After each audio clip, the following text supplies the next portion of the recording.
Alright, so we decided to do Mad Men. Apologize for the camera quality here. But the reason I was actually the one that brought up the show. We were talking about doing Friends, The Office, you know, some more common shows. But I watched Mad Men recently. And I thought there'd be a lot of good things to talk about from it, especially relating to organizational behavior. Because it's a 60s based advertising agency. And that was a whole nother world in that show. Very many instances of racial, discriminatory against other things, sexual harassments, drinking at the workplace every day, just a whole different world from what we know. Very unethical practices. But anyway, I picked Roger Sterling. One of my topics was under interpersonal dynamics. And my choice was, you know, the lack of communication and interpersonal skills of Roger Sterling, one of the main characters. And he was a World War II veteran, kind of hardened guy. His dad was actually one of the founding partners of the company. So, of the show is Sterling Cooper. It's actually his dad's name. So basically, he doesn't have very good interpersonal skills, doesn't have great communication, lacks a lot of respect. As commonly in the show, he just doesn't take his job serious, doesn't put in much effort or motivation or motivate others. He actually, he's kind of like the class clown, for instance. He kind of makes everything a joke. He jokes in serious scenarios, big meetings, and he just doesn't take it serious. He's like, it's a game to him. Sexual harassment, abuse, he kind of abuses power. His own power a lot. He likes to fire people for the fun of it sometimes. He might not even know their name. Of course, he discriminates. He's definitely a racist. There's very many instances in there. So that's very unethical. He just doesn't take...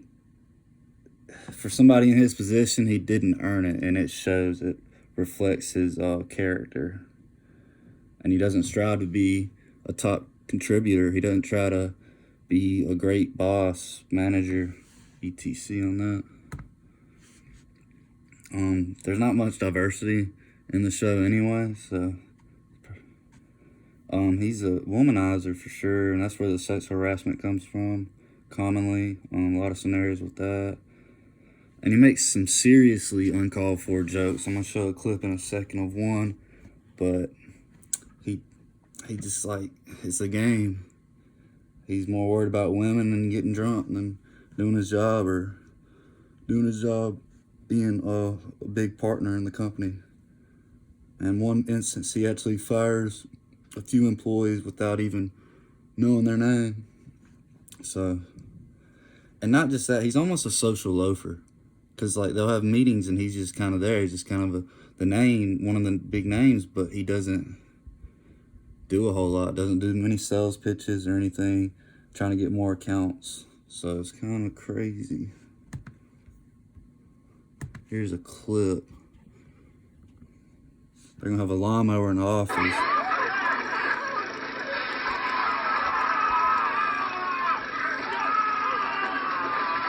Jesus, it's like Iwo Jima out there. We should put a rubber mat down so Cooper can get around. They're changing the carpeting. Any news? He might lose his foot.